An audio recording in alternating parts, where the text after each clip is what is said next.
I didn't go home for 36 hours or whatever it was. It was mental. People thought that me and Victor had a problem with each other, but we never did. We had to make do with one toaster between 20, a can of Tesco's own beans.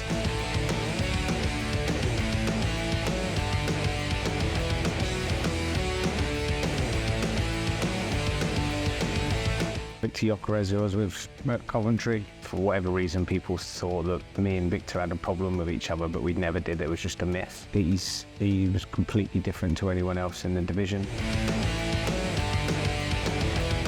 Other than Charlton, Coventry were really good. A massive, massive football club. They're very passionate, the fans in the Midlands. When I was a youth team player at Scunthorpe, beans on toast underneath the stadium. We had to make do with one toaster between 20 whiteys and a can of Tesco's own beans underneath the stadium at Scunthorpe. So yeah, I'd probably go with that. I don't know where I don't like going. Leeds was really good. They're not rent-free, but they're good because they're probably the loudest, and it's quite close where it's such an old school ground.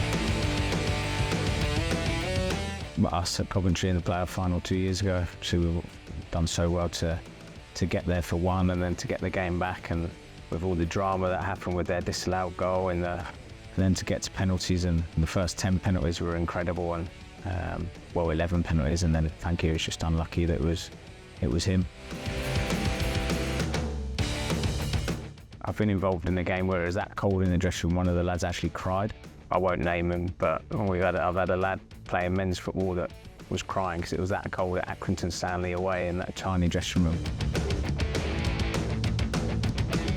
I remember being at Peterborough and opening day of the season, rocking up to thinking that I was involved, to being Paul saying that Barry Fry wants a word with you, to going in his office saying that they had accepted a bid from Coventry and do I want to go, because it was the first I'd ever heard of it. So I was rocking up to a game thinking that I was in the squad at Peterborough to being a Coventry player on Monday afternoon. It was quite a mental 48 hours for me, that. From hearing about it, the Wrexham owners that took the players to the tailor-made centre, for me that would be, because everyone knows that I love my golf, so.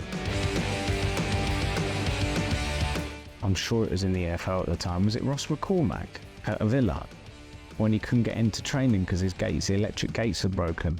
I heard that story actually on a podcast the other day and cracked up laughing. We did quite a lot, to be fair, when I was at Coventry. After the Middlesbrough game, when we beat them away before the playoff final, I didn't go home for 36 hours or whatever it was. It was mental. We ended up going around a fan's house who's actually a close friend of all us lads, and his wife got up the next morning, take the little one to school, and I was like, why are you up so late? And she was like, up late? It's up by 7 in the morning, I'm going to yoga. And I was like, oh Jesus.